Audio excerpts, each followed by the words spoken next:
député de Québec. Oui, merci, Monsieur le Président. Le 11 octobre 2012, le Conseil de la radiodiffusion et des télécommunications canadiennes, le CRTC, a annoncé une procédure visant à établir un code de conduite à l'intention des fournisseurs de services sans fil mobile afin d'aborder les questions relatives à la clarté et au contenu dans les ententes de services sans fil. Et là, je pense à tous les Canadiens et les Canadiennes qui doivent nous écouter en ce moment puis qui doivent se dire, oui, combien de fois on est tombé sur un contrat avec des petites écritures dans le bas? Eh bien, c'est de ça que je veux parler, notamment. Donc, ce projet d'établir un code national obligatoire pour les fournisseurs de services sans fil mobile en est un de grande importance puisqu'en effet, le CRTC ne s'est pas penché sur les questions de téléphonie sans fil depuis le milieu des années 90 environ. Donc, ça fait déjà un petit moment et je pense qu'avec toute l'évolution que ça a connue dans les dernières années, il est à peu près temps qu'on s'intéresse à ce dossier-là.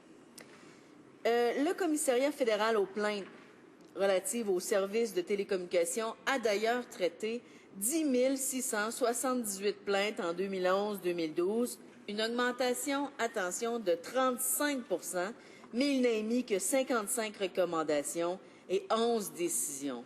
C'est vous dire à quel point on a là 27 millions de Canadiens qui utilisent un téléphone cellulaire puis qui se sentent justement lésés dans leurs droits, et ils ont bien raison. Ça signifie aussi que l'immense majorité des plaintes se règlent entre le consommateur et le fournisseur. Et là, malheureusement, il y a tout lieu de croire que c'est peut-être pas en faveur du consommateur. D'où l'importance de s'attarder à cette situation-là. C'est pourquoi j'ai demandé ici en cette Chambre au gouvernement de s'attarder à ce problème-là, de regarder plusieurs aspects concernant les services de téléphonie sans fil. Il n'y a pas seulement les contrats de 3 ans qui dérangent, bien que c'est très souvent en haut de la liste parmi les plaintes les plus répétées. Le fait que des contrats de 3 ans, c'est trop long, ça comporte une trop grande problématique, pardon. Il y a aussi d'autres problématiques comme le verrouillage des cellulaires, les frais d'itinérance exorbitants et les frais de service trop élevés également.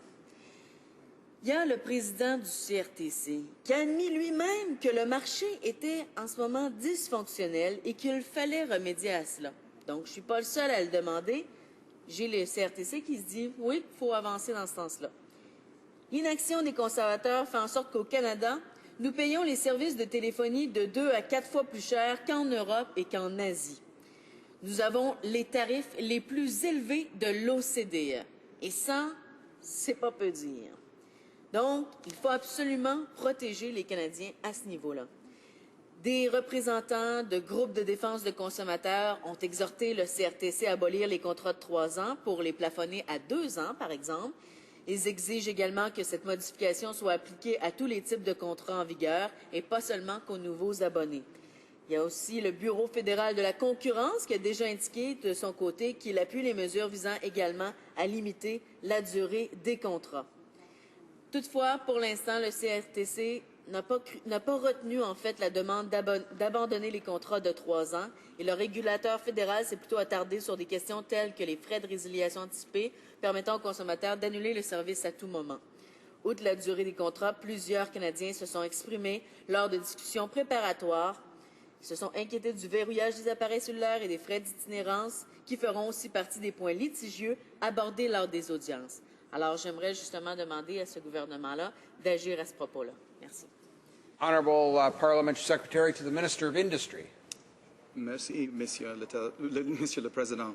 Je suis heureux de répondre aux commentaires faits par l'honorable député de Québec concernant la protection des consommateurs pour les utilisateurs de téléphones cellulaires. Pour commencer, j'aimerais discuter de la politique des télécommunications du gouvernement. The telecommunications sector is an important part of a prosperous, productive, and competitive Canadian economy and society. Our government's job is to ensure that appropriate regulatory frameworks are in place to encourage competition and investment so that Canadians can benefit from access to advanced telecommunication services at competitive prices. Our government has taken a number of important measures to build on our strong record of encouraging greater competition and consumer choice in telecommunications. In the last wireless spectrum auction in 2008, the government reserved a portion of the spectrum exclusively for new market entrants. In 2012 and 2013, the government announced that it was taking further action to support competition in the telecommunications sector through the following measures. Lifting foreign investment restrictions for telecom companies that hold less than a 10% share of the total Canadian telecommunications market. This will help telecom companies with a small market share access the capital they need to grow and compete. Ensuring at least 4 providers in every region can acquire spectrum in the upcoming 700 MHz and 2500 MHz spectrum auctions. Reviewing the policy on spectrum license transfer requests with an eye to sustaining competition. Applying specific measures in the auction of 700 MHz spectrum aimed at seeing that Canadians in rural areas have access to advanced wireless services in a timely manner, and extending and expanding the existing policy on roaming and tower sharing to further support competition and reduce unnecessary proliferation of new cell phone towers. Monsieur le Président, au cours des 2 dernières décennies, les téléphones cellulaires sont devenus un bien de première nécessité pour un bon nombre de consommateurs, alors qu'ils étaient essentiellement utilisés par le milieu des affaires auparavant. Aujourd'hui, la grande majorité des Canadiens utilisent des téléphones cellulaires et, de plus en plus, bon nombre de Canadiens renoncent aux lignes terrestres à la faveur d'appareils sans fil. Et ces téléphones servent bien plus qu'à parler et à envoyer des messages textes. L'utilisation des données sur les appareils intelligents augmente à un rythme effréné, les Canadiens utilisant leur téléphone cellulaire pour rester branchés, s'y divertir et faire des affaires. Les services sans fil sont de plus en plus importants pour les consommateurs et les entreprises. As the Minister has previously noted in this House, the Canadian Radio, Television and Telecommunications Commission, or the CRTC, is currently carrying out a proceeding to develop a mandatory code of conduct for consumer wireless services.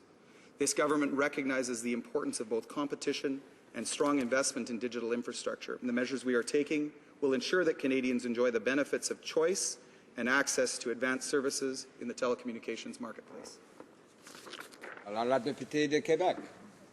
Oui, bien, effectivement, Monsieur le Président, je pense que c'est ça qui est important de retenir. C'est qu'il faut absolument qu'il y ait une réglementation. Il faut absolument qu'on pense un petit peu aux consommateurs, là, de ce côté-ci.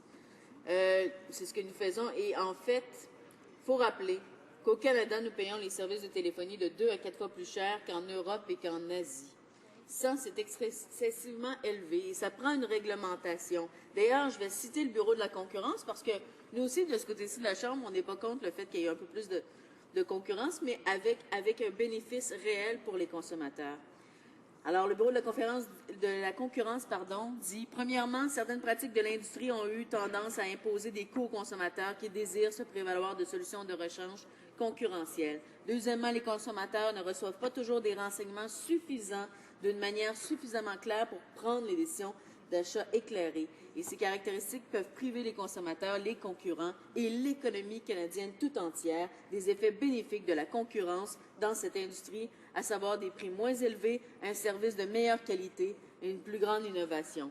Donc, ce que je demande encore une fois à ce gouvernement-là, est-ce que vous avez l'intention justement de penser à tous ces consommateurs canadiens qui exigent des frais beaucoup moins élevés que ceux qu'il y a actuellement? La secrétaire